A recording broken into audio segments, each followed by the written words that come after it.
Good morning student. आज हम समष्टि अर्थशास्त्र का चैप्टर नंबर 5 सरकारी बजट एवं अर्थव्यवस्था शुरू करेंगे। ये बहुत इंपॉर्टेंट चैप्टर है आपके एग्जामिनेशन पॉइंट ऑफ व्यू से। 14 मार्क्स का बोर्ड में आएगा ये। तो हम शुरुआत करते हैं। इस चैप्टर में बहुत लोगों को डिफ़िकल्टी आती है, जबकि थोड़ा सा बुक की लैंग्वेज आपको डिफ़िकल्ट लग सकती है, लेकिन अगर हम इसको समझेंगे तो हमें समझ में आ जाएगा। शुरुआत करते हैं। सरकारी बजट। सरकारी बजट क्या होता है? जो सरकार के द्वारा बनाया गया बजट, वो सरकारी बजट होता है। अब बजट क्या होता है? बजट जो होता है उसमें आय भी होती है और व्यय भी होता है। आप एक बार के लिए अपने घर का एग्जाम्पल लें। आप अपने घर पे आपके फादर कमा के लेकर आते हैं, जो भी लेकर आता है, जो भी अर्निंग पर्सन होता है, जो लेकर आता है पैसे घर पर, फिर उससे हम अपने डेली खर्चे करते हैं। तो जो आय है और जो व्यय कर रहे हैं, उसका जो लेखा जोखा है, हम पूरा हिसाब रखते हैं पूरे मंथ का कि कितना खर्च हुआ, कितना हमने कमाया, कितना बचाया, कितना कंज्यूम किया। तो वो सब जब हम लिखते हैं तो उस चीज़ को बजट कहते हैं। ऐसे ही सरकार पूरे साल में जितनी भी उसकी आय हुई, चाहे वो कर से हुई, चाहे वो गैर कर से हुई, अनुदान से हुई, किसी से भी हुई, और कितना उसने व्यय किया, तो जब उसका पूरे एक वित्तीय वर्ष का एक लेखा जोखा रखती है, एक सरकार के द्वारा रखा जाता है, तो उसे सरकारी बजट कहा जाता है। वित्तीय वर्ष क्या होता है? वित्तीय वर्ष 1 अप्रैल से शुरू होता है और 31 मार्च को खत्म होता है। मिश्रित अर्थव्यवस्था में निजी क्षेत्र के अतिरिक्त सरकार भी होती है। ये हम पढ़कर आए। हमने फर्स्ट चैप्टर में व्यष्टि के अलग अलग अर्थव्यवस्थाएं पढ़ी थी, जिसमें हमने पूंजीवादी अर्थव्यवस्था, समाजवादी अर्थव्यवस्था और मिश्रित अर्थव्यवस्था पढ़ी थी। जहाँ हमने पढ़ा था कि मिश्रित अर्थव्यवस्था में निजी क्षेत्र और सरकारी क्षेत्र दोनों हाथों में हाथ देकर, मतलब साथ साथ कॉम्प्लीमेंट्री तरीके से काम करते हैं, एक साथ एक दूसरे के पूरक रूप से कार्य करते हैं, तभी देश का विकास हो पाता है। इस अध्याय में हम इस विविध पहलुओं पर चर्चा नहीं करेंगे जिनके माध्यम से सरकार आर्थिक जीवन पर अपना प्रभाव छोड़ती है, बल्कि सरकार के उन 3 विशिष्ट कार्यों तक ही अपने अध्ययन को सीमित रखेंगे जिनका संचालन सरकार का राजस्व और व्यय संबंधी बजटीय उपायों के द्वारा इन कार्यों का संचालन होता है। प्रथम, कुछ वस्तुएं जिसे सार्वजनिक वस्तुएं कहते हैं। अब सार्वजनिक वस्तुएं नाम से पता चल रहा है, सरकार के द्वारा दी गई वस्तुएं या सरकार से द्वारा उत्पादित की गई वस्तुएं, वो कौन सी वस्तु होती है? सार्वजनिक वस्तुएं होती हैं। जैसे राष्ट्र प्रतिरक्षा, डिफेंस, सड़क, लोक प्रशासन। निजी वस्तु जैसे कपड़े, कार, खाद्य पदार्थ से भिन्न होती है और उनके प्राप्ति बाजार तंत्र से नहीं हो सकती, अर्थात व्यक्तित्व उपभोक्ताओं और उत्पादकों के बीच समव्यवहार में नहीं हो सकती। इसके लिए सरकार की आवश्यकता होती है। इसे ही नियतन फलन कहते हैं। ठीक है, तो आपको इसमें जानना है कि सार्वजनिक वस्तुएं कौन सी होती हैं। ऐसी वस्तुएं जो सरकार के द्वारा उपलब्ध कराई जाती हैं, उसे हम सार्वजनिक वस्तुएं कहते हैं, जैसे सड़क, लोक प्रशासन और प्रतिरक्षा। द्वितीय, सरकारी अपनी कर व व्यय नीति के द्वारा आय को इस प्रकार से वितरण करने का प्रयास करती है जो कि समाज के द्वारा उचित माना जाता है। हम पढ़कर आए थे कि समाजवादी अर्थव्यवस्था क्या होती है, तो उसमें हमने जाना था समाजवादी अर्थव्यवस्था वो होती है जिसमें जो संसाधन होता है उसमें नियंत्रण सिर्फ सरकार का होता है और सरकार का उद्देश्य होता है सामाजिक कल्याण। तो यहाँ पर भी सरकार का उद्देश्य क्या है? सामाजिक कल्याण। सरकार अंतरण अदायगी करके और कर संकलन करके परिवार के व्यक्तित्व प्रयोज्य आय पर प्रभाव डालती है। प्रयोज्य आय मतलब खर्च करने योग्य आय। व्यक्तिगत प्रयोज्य आय कौन सी होती है? व्यक्ति हर एक अलग अलग स्रोत से कुछ आय इकट्ठी करता है, वो आय को वो उपभोग भी करता है और कुछ को बचत भी करता है, तो उसे हम क्या कहते हैं? व्यक्तिगत प्रयोज्य आय। जैसे एक व्यक्ति है, वो कहीं पे ट्यूशन कर रहा है, वहाँ से उसे पैसे मिलते हैं, कहीं दुकान पे काम कर रहा है, वहाँ से उसे पैसे मिल रहे हैं, कहीं और जाके कोचिंग में पढ़ा रहा है, वहाँ से उसको पैसे मिल रहे हैं। जो उसको सारे पैसे मिले वो उसकी आय है और उसे वो अलग अलग जगहों पे खर्च करता है। जैसे अपने फीस दी, कोई जुर्माना लग गया वो दिया, तो वो सब जो वो खर्च कर रहा है, तो उसे जब हम उसमें से माइनस कर देंगे तो हमें क्या मिल जाएगी? प्रोज्य आय मिल जाएगी। तो प्रोज्य का मतलब होता है खर्च करने योग्य आय। अतः सरकार आय के वितरण को बदल सकती है, इसे वितरण फलन कहते हैं। ठीक है। वितरण फलन क्या होता है कि सरकार अपने जो फलन है मतलब लोगों के बीच में जो वितरण कर रही है। हमने पढ़ा था ना कि हमारी एक समस्या, केंद्रीय समस्या, 3 समस्याएं पढ़ी थी, क्या, क्यों और किसके लिए। तो किसके लिए में हम पढ़ते हैं कि वितरण की समस्या पढ़ते हैं कि कैसे वितरण करना चाहिए राष्ट्र आय का। तो वितरण अपने हिसाब से सरकार बदल भी सकती है। अगर वो देख रही है जैसे हमारा देश है वहाँ पे गरीबी, बेरोजगारी ज़्यादा है, तो सरकार ऐसे बजट बनाएगी जो गरीबों और बेरोजगारों की मदद कर सके और उनका उत्थान कर सके, उनको आगे बढ़ाने में मदद कर सके। और अमीरों पे ज़्यादा कर लगाएगी और सारा व्यय किस पे करेगी? गरीब लोगों पे करेगी, जिससे उनको खाने पीने की चीज़ें अच्छे से उपलब्ध हो जाएं, उन्हें अच्छा काम मिल जाए, उनकी जो गरीबी है वो दूर हो और और जो बेरोजगारी है वो उनको रोजगार प्रदान करेगी। ठीक है। तो वो जब बदलाव करेगी उसको हम क्या कहेंगे? वितरण फलन कहेंगे।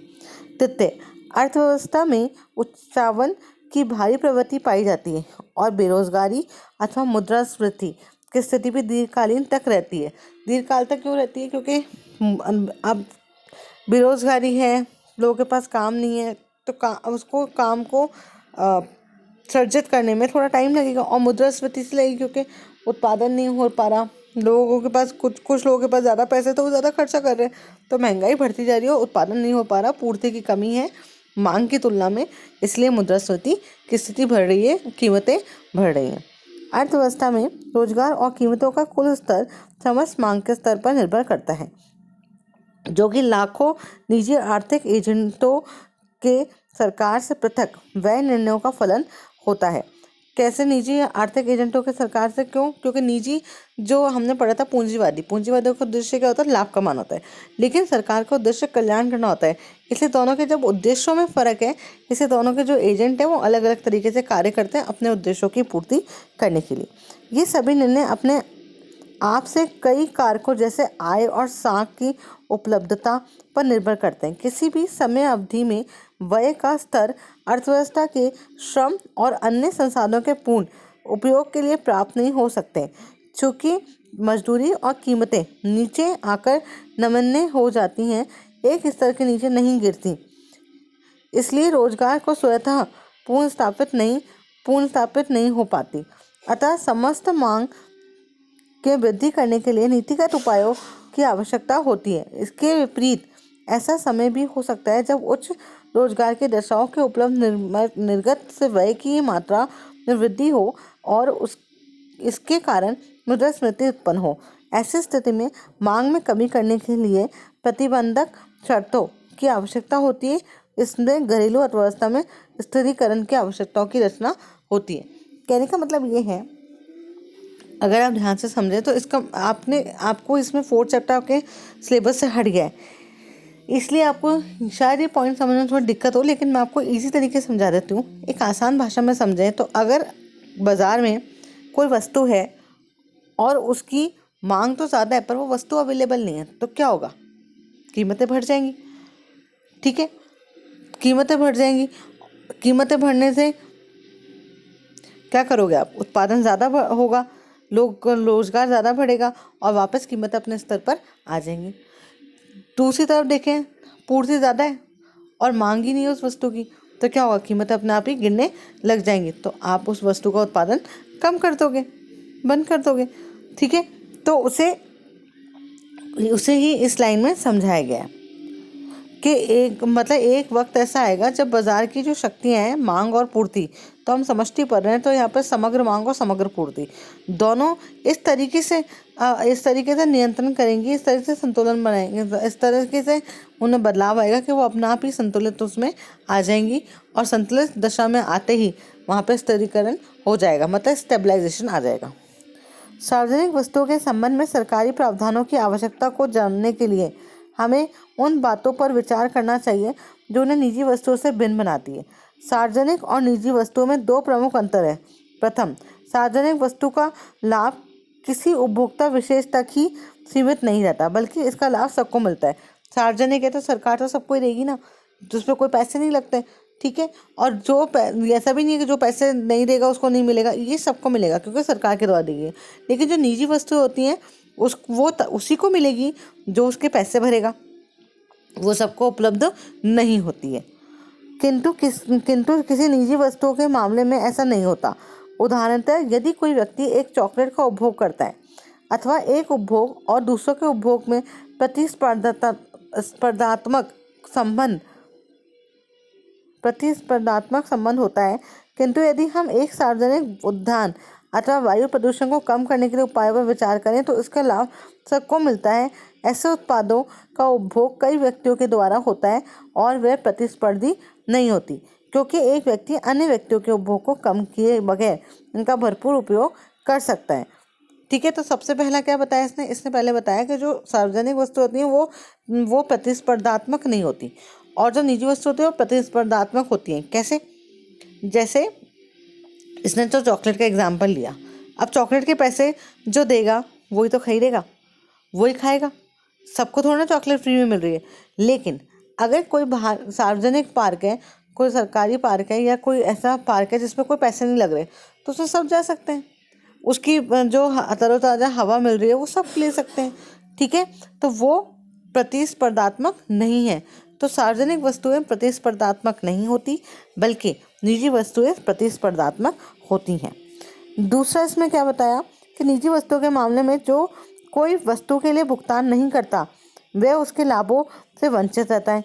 यदि आप किसी स्थानीय थिएटर या पर टिकट नहीं खरीदे तो आप उस फिल्म को देखने से वंचित रहते हैं, जबकि सार्वजनिक वस्तुओं के मामले में किसी की वस्तु के लाभ से वंचित करना संभव नहीं है, जो कि भुगतान नहीं करने वाले उपयोगकर्ताओं वंचित नहीं किया जा सकता है। इसलिए सार्वजनिक वस्तुओं पर शुल्क लगाना कठिन अथवा असंभव होता है। इसके कारण मुफ्तखोरी की समस्या उत्पन्न होती है।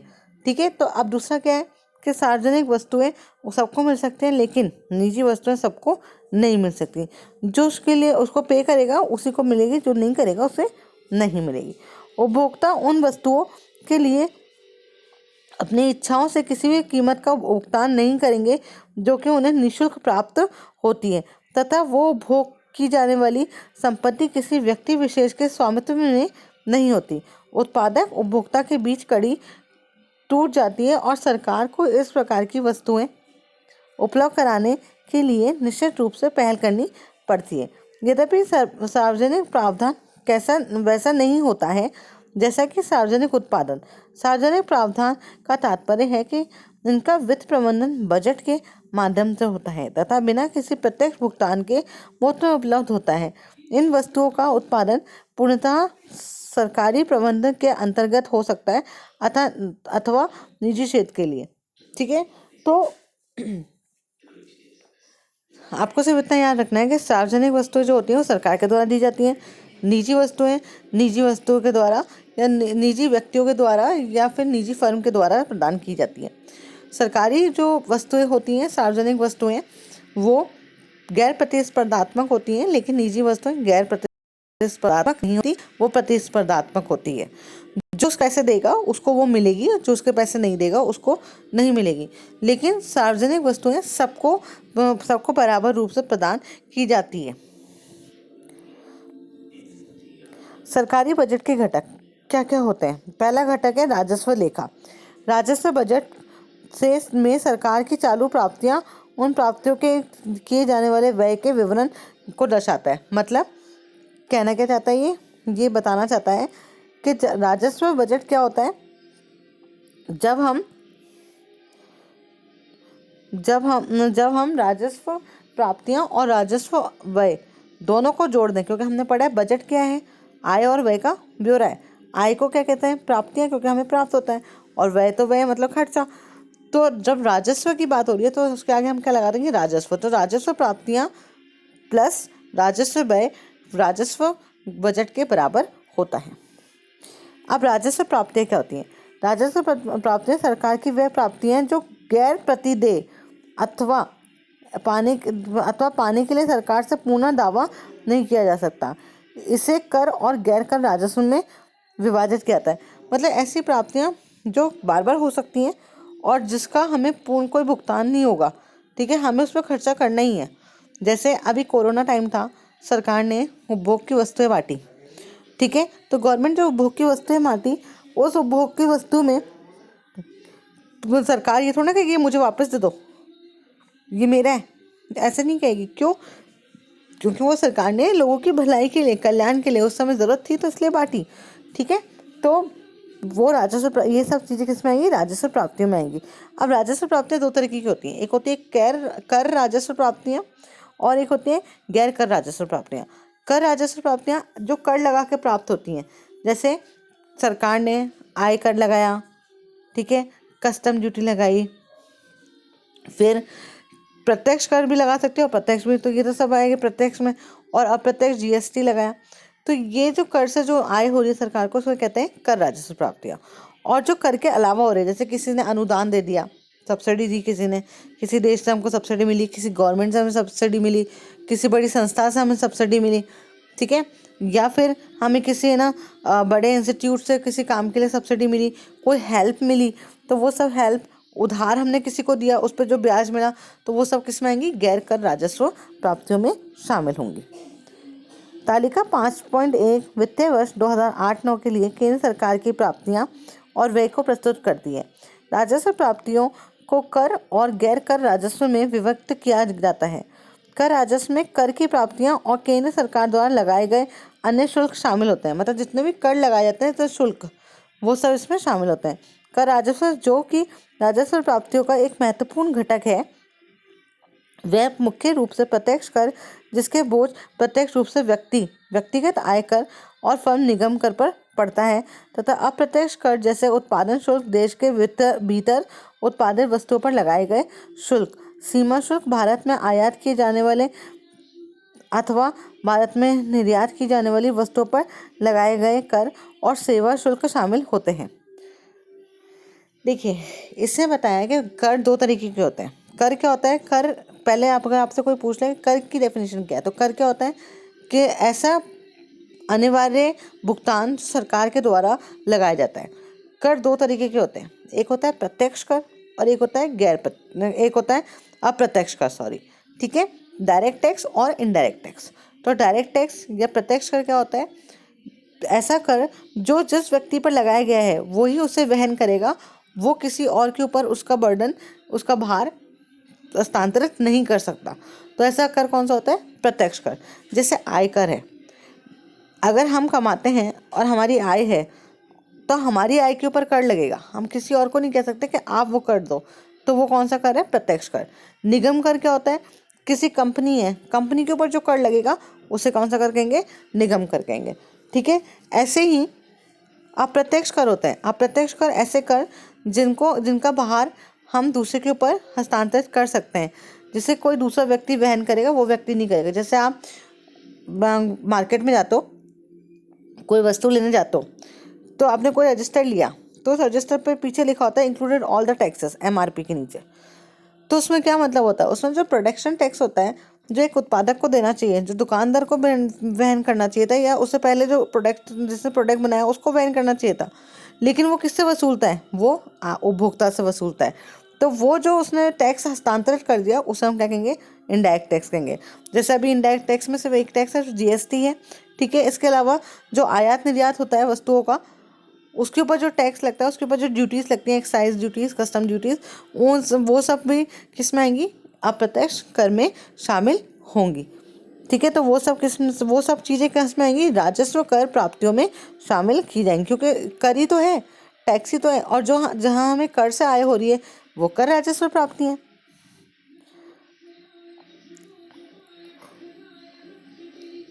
एक मिनट। अन्य प्रत्यक्ष करों जैसे संपत्ति कर, उपहार कर और संपदा कर आदि का राजस्व से होने वाली आय में कभी बहुत महत्व नहीं रहा है, इसलिए इसे बहुता कागजी कर भी कहा जाता है। अब ये कर खत्म भी हो गए, अब ये कर नहीं है, ठीक है। पहले कर लगाए थे और अब तो एक ही टैक्स बना दिया है जो GST है, और बाकी अप्रत्यक्ष में तो GST है और बाकी जो है वो प्रत्यक्ष कर में आते हैं।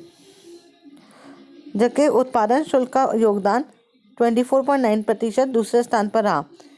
लेकिन इस बार क्या है? इस बार कौन से कर का योगदान सबसे ज़्यादा है? देख के कल बताना कि नए जो बजट आया या नए जो डेटास आए हैं उसके अनुसार सबसे ज़्यादा किसका योगदान है। पूर्ण वितरण के उद्देश्य की प्राप्ति आय पर प्रगतिशील करारोपण के माध्यम से किया जाता है। इसके अंतर्गत जैसे जैसे आय बढ़ती है वैसे वैसे कर की दर ऊंची होती जाती है। देखो, 3 तरीके से कर लगाए जाते हैं। एक होता है प्रगतिशील, मतलब एक होता है प्रोग्रेसिव, एक होता है रिग्रेसिव और एक होता है प्रोपोर्शनल। प्रगतिशील और अनुपातिक, और एक और होता है हिंदी में जिसको इंग्लिश में तो रिग्रेसिव कहते हैं, प्रतिगामी कर। ठीक है, तो प्रगतिशील कौन सा होता है कि जैसे जैसे आपकी आय बढ़ेगी वैसे वैसे कर बढ़ेगा। और अनुपातिक कौन सा होता है कि जितनी आपकी आय है उतना ही कर लगेगा। और प्रतिगामी कर कौन सा होता है कि जैसे जैसे आपकी आय बढ़ेगी वैसे वैसे कम जो कर है वो कम लगता जाएगा, कम होता जाएगा। लेकिन हमारे यहाँ कौन सी कर व्यवस्था है? हमारे यहाँ पे प्रगतिशील करारोपण की व्यवस्था पाई जाती है। फर्मों पर अनुपातिक आधार पर कर लगाए जाते हैं। कर की दर लाभयुक्त आय का एक विशेष अनुपात होती है। जीवन के लिए अनिवार्य वस्तुओं को उत्पादन कर में मुक्त रखा जाता है अथवा उन पर कर की दर निम्न होती है। सुख और अर्थ विलासिता की वस्तुओं पर सामान्य दर से कर लगाया जाता है, जबकि पूर्ण विलासिता संबंधी वस्तुएं, तंबाकू, पेट्रोलियम उत्पादों पर दर काफ़ी ऊंची होती है। नहीं तो हम पढ़ चुके हैं। ठीक है, जीएसटी में भी हमने देखा है कि 3% से शुरू होता है, 18% तक चलता है, अब 28 तक है। 5 स्लैब बना रखी हैं। ठीक है, और वो अलग अलग स्लैब अलग अलग जगह पे वस्तुओं के हिसाब से बांट रखी है। तो जो चीज़ें ज़्यादा प्रयोग में आती हैं, जैसे तम्बाकू है, सिगरेट है, इनके ऊपर टैक्स वगैरह ज़्यादा होता है। ठीक है, और ऐसी चीज़ें जो कम विलासिता वाली होती हैं उनके ऊपर कम टैक्स लगता है, क्योंकि उनको मध्यम वर्ग वाले भी प्रयोग में लेते हैं और गरीब लोग जो होते हैं वो भी प्रयोग में लेते हैं। तो कोशिश ये की जाती है तो जो कम अर्थविलासिता वाली वस्तुएं, अर्थविलासिता वाली मतलब थोड़ा जो कम आरामदायक हो, ठीक है, जिनको मध्यम वर्ग ज़्यादा प्रयोग में लेता है, तो उसके ऊपर कर थोड़ा कम लगाया जाता है। और कुछ ऐसी वस्तु होती है जिनको कर मुक्त भी छोड़ा जाता है, क्योंकि वो गरीब लोग जो होते हैं, जो गरीबी की रेखा के नीचे होते हैं, वो उन वस्तुओं को खरीद सकें, उनकी आय में वो शामिल हो जाए। देखिए, अब इस फ्लो चार्ट में यही बता रखा है सरकारी बजट, जो राजस्व बजट और पूंजीगत बजट। अगर हम इन दोनों को मिला दें तो वो वित्तीय बजट बन जाएगा, जिसमें आप आपके है ना कुल प्राप्तियां और कुल व्यय शामिल हो जाएगा। ठीक है, तो वैसे मुख्यतः इसमें दो में बांटा गया है, एक और में भी बांट सकते हैं अपन, जिसे हम वित्तीय बजट कहते हैं। राजस्व प्राप्तियां तो 2 आ गई, कर राजस्व और गैर कर राजस्व। राजस्व व्यय, योजनागत राजस्व और गैर योजनागत राजस्व व्यय। और पूंजीगत बजट, पूंजीगत प्राप्तियां और पूंजीगत व्यय। तो पूंजीगत व्यय में भी आ गई योजनागत पूंजीगत व्यय और गैर योजनागत पूंजीगत व्यय। अब थोड़ा बजट में 2017 के बाद से कुछ बदलाव किए गए, उसमें ये योजनागत और गैर योजनागत व्यय हटा दिए गए। लेकिन आपकी बुक में फ्लो चार्ट में बताए हुए हैं, तो मैं आपको समझा दूंगी ये। लेकिन अब नए बजट के अनुसार 2017 के बाद जो परिवर्तन किए गए, उसमें योजनागत और गैर योजनागत जो विभाजन होता था बजट में, वो अब खत्म कर दिया गया। सेवा शुल्क व्यवस्था कर कब आया था? 1995 में आया था। दूरभाष सेवा, शेयर दलाल, स्वास्थ्य क्लब, ब्यूटी पार्लर, निर्जल धुलाई सेवा आदि जैसी सेवाओं को सेवा शुल्क के दायरे में वर्ष 1994-95 में लाया गया, जो वस्तुओं और सेवाओं के अंतर को कम करता है। हाल ही के वर्षों के ये राजस्व प्राप्ति का एक बहुत बड़ा स्रोत है। सेवा शुल्क के दायरे में आने वाली सेवाओं की संख्या 94-95 में 3 थी, अब बढ़कर 7-8 में 100 हो गई हैं। केंद्र सरकार के गैर कर राजस्व में मुख्य रूप से केंद्र सरकार द्वारा जारी ऋण से ब्याज, प्राप्तियां, सरकार के निवेश से प्राप्त लाभांश, मतलब सरकार ने किसी को उधार दिया, उससे जो उनको वो ब्याज मिल रहा है, वो सरकार ने किसी चीज़ में निवेश किया, किसी फंड में पैसे लगाए, उसमें जो लाभांश मिल रहा है, वो जो लाभ मिल रहा है वो, और सरकार द्वारा प्रदान की गई सेवाओं से प्राप्त शुल्क, सरकार को जो सेवाएं दे रही है, जैसे टोल टैक्स वगैरह दे रही है, तो वो सब मिल रहा है, तो वो शुल्क और जो भी अन्य प्राप्तियां हैं वो सब किस में आएंगी? गैर कर राजस्व प्राप्तियों में आएगी। इसके अंतर्गत विदेशी और अंतर्राष्ट्रीय संगठनों द्वारा प्रदान किए जाने वाले नकद सहायता अनुदान भी शामिल किए जाएंगे। मतलब जो ऐसे वर्ल्ड बैंक है, विश्व बैंक है, वो हमें हमेशा अनुदान देता है। एशियन डेवलपमेंट बैंक है, एशियन विकास बैंक है, जो है ना जितने विकासशील देश हैं उनको अनुदान देता है जिससे कि वो अपना विकास कर सकें, तो वो भी सब इसमें शामिल किए जाएंगे। राजस्व प्राप्तियों के आकलन में वित्त विधेयक में किए गए कर प्रस्ताव के प्रभावों पर विचार किया जाता है। राजस्व, अब हमने राजस्व प्राप्तियां पढ़ ली, ठीक है। राजस्व प्राप्तियां क्या होती हैं? जो बार बार वहन की जा सकती हैं, जो बार बार जिसके ऊपर जो गवर्नमेंट है वो दावा नहीं कर सकती, ठीक है। और उसमें दो आती हैं, एक तो होते हैं कर राजस्व प्राप्तियां और एक होते हैं गैर कर राजस्व प्राप्तियां। कर राजस्व प्राप्तियां जो हमें कर से मिलती हो, ठीक है, जैसे जो प्रत्यक्ष कर और अप्रत्यक्ष कर हैं, ठीक है। और गैर कर राजस्व प्राप्तियां जो हमें ब्याज से मिल रही हो, अनुदान से मिल रही हो, किसी बाहर की सहायता से मिल रही हो, ठीक है, कोई शुल्क से मिल रही हो, वो सब शामिल है। अब नेक्स्ट आया राजस्व व्यय। खर्चा कैसे होगा? ये तो आय हो गई, अब खर्चा भी तो करना है। राजस्व व्यय केंद्र सरकार का भौतिक या वित्तीय परिसंपत्तियों के सृजन के अतिरिक्त अन्य उद्देश्यों के लिए किया गया व्यय है। मतलब इससे वित्तीय परिसंपत्तियों का सृजन होता है। पैसा खर्च करेगी तभी तो सृजन कर पाएगी।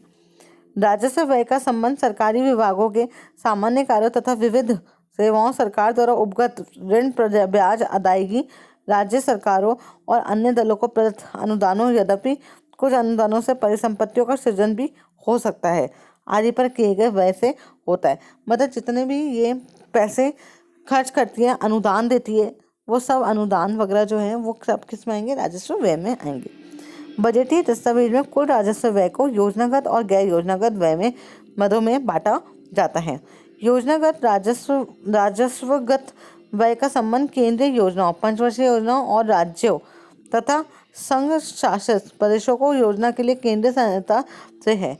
गैर योजनागत, देखो सिंपल सी बात है, योजनागत व्यय कौन सा होता है? जो पंचवर्षीय योजनाओं पे खर्च होता हो, और गैर योजनागत जो बिना पंचवर्षीय योजनाओं के ऊपर खर्च होता हो। लेकिन ये बुक आपकी पुरानी है, नई बुक नहीं है, तो 7-8 के बाद से 2017 में बजट में कुछ बदलाव किए गए। उन बदलाव के चलते अब ये चेंज हो गया है और अब योजनागत और गैर योजनागत व्यय नहीं रहे। बाजार ऋण, बाहरी ऋण, विविध आरक्षित निधियों पर ब्याज अदायगी गैर योजनागत राजस्व व्यय का एक सबसे बड़ा घटक होता है। प्रतिरक्षा व्यय गैर योजनागत व्यय में आता है। प्रतिरक्षा मतलब डिफेंस के ऊपर जो भी होता है खर्च, वो गैर योजनागत। हमें ही नहीं पता एकदम से लड़ाई हो जाएगी, हमें हथियार बनाने, जो लड़ाई का हम देखें कोई लड़ाई हो सकती है या कोई माहौल ऐसा है तो हम ज़्यादा से ज़्यादा हथियार बनाएंगे, ठीक है। इस अर्थ में ये प्रतिबद्ध व्यय है कि राष्ट्रीय सुरक्षा से संबंधित इस संबंध में अधिक कटौती का क्षेत्र अलेप्य क्षेत्र है। उपदान एक महत्वपूर्ण नीतिगत उपकरण है जिसके उद्देश्य कल्याण में वृद्धि करना है। सार्वजनिक वस्तुओं और शिक्षा तथा स्वास्थ्य जैसी सेवाओं का अवमूल्यन के माध्यम से अव्यक्त उपदान प्रदान करने के अतिरिक्त सरकारी निर्यात, ब्याज, खाद्य पदार्थ और उर्वरकों जैसे मदों पर व्यक्त रूप से भी उपदान प्रदान करती है। सकल घरेलू उत्पाद के प्रतिशत के रूप में उपदानों की मात्रा 1.7% से घटकर 4-5 में 1.45% तथा 6-7 में 1.3% ही हो गई। तो आपको बस इतना से ये पढ़ना है। मैं तो सरकारी बजट क्या होता है, सार्वजनिक वस्तुएं क्या होती हैं, निजी वस्तुएं क्या होती हैं, राजस्व बजट क्या होता है, राजस्व प्राप्तियां क्या होती हैं, राजस्व व्यय क्या होते हैं, राजस्व प्राप्तियों में कर राजस्व प्राप्तियां कौन सी होती हैं, उनके क्या उदाहरण हैं, और गैर कर राजस्व प्राप्तियां कौन सी होती हैं, उनके क्या उदाहरण हैं। आज बस इतना ही। कल हम पूंजीगत बजट पढ़ेंगे। आप घबराएं नहीं, मैं आपको नया और पुराना दोनों बजट की चेंजेस को लेकर पढ़ाऊंगी। ये बुक थोड़ी पुरानी है, एनसीईआरटी आपकी 7-8 के, देखिए आप डेटा से पता चल जाएगा, 4-5-6-7 के डेटा ही हैं और अभी हमारा 2022 चल रहा है। तो तब से अब तक में बहुत परिवर्तन आए बजट में, और वो सारे परिवर्तनों के साथ मैं आपको ये बुक पूरे से अच्छे से एक्सप्लेन करूँगी। आप घबराएं नहीं और अच्छे से याद करें। ये चैप्टर इसलिए इम्पोर्टेंट है क्योंकि इस चैप्टर में सबसे ज़्यादा परिभाषाएं बनेंगी और सबसे ज़्यादा परिभाषाएं इसी चैप्टर में से बनेंगी, और chapter board point of view से बहुत इंपॉर्टेंट है। 14 मार्क्स का ही है चैप्टर, इसलिए आज मैंने इसको समझाया है। अगर आपको समझ में आया, अच्छा लगा तो प्लीज़ कमेंट कीजिएगा, लाइक कीजिएगा, शेयर कीजिएगा, सब्सक्राइब कीजिएगा। और वीडियो को पूरा देखिए। आप आधे वीडियो को देखते ही छोड़ देते हैं, ऐसा नहीं करना। इसको पूरा देखिए, जिससे कि आपको हो सकता है कुछ ऐसी बातें जो आपको नहीं पता हो और इम्पोर्टेंट बात हो वो आपकी छूट जाए, तो आप कुछ अगर एक्स्ट्रा मिल रहा है तो उसे हमें ले लेना चाहिए। और ये जो मैं पढ़ा रही हूँ आपको, ये मैं बोर्ड के पॉइंट ऑफ व्यू से भी पढ़ा रही हूँ, प्लस जितने भी कॉम्पिटिटिव एग्ज़ाम्स हैं उनके पॉइंट ऑफ व्यू से भी पढ़ा रही हूँ, क्योंकि जितने भी कॉम्पिटिटिव एग्ज़ाम्स हैं उसमें क्वेश्चन 11th और 12th की बुक से ही पूछे जाते हैं और एनसीईआरटी की बुक्स हमेशा बेस होती है। इसलिए एनसीईआरटी की बुक्स इस चैनल पे पढ़ाई जा रही है। कई चैनल्स पे आपने पढ़ा होगा, शायद बहुत अच्छा भी पढ़ाते होंगे, मैं ये नहीं कहती, पर बुरा कुछ भी नहीं होता। हर वीडियो कुछ ना कुछ तरीके से डिफरेंट होता है, आपको पूरा देखना चाहिए। Thank you so much. कल फिर मिलेंगे और कल मैं आपको पूंजीगत बजट पढ़ाऊँगी और इसमें कौन सी डेफिनेशंस बनेंगी वो भी बताऊँगी। उन डेफिनेशंस को आप नोट डाउन कर लीजिएगा और जो आपको बहुत हेल्पफुल रहेंगी। Thank you so much.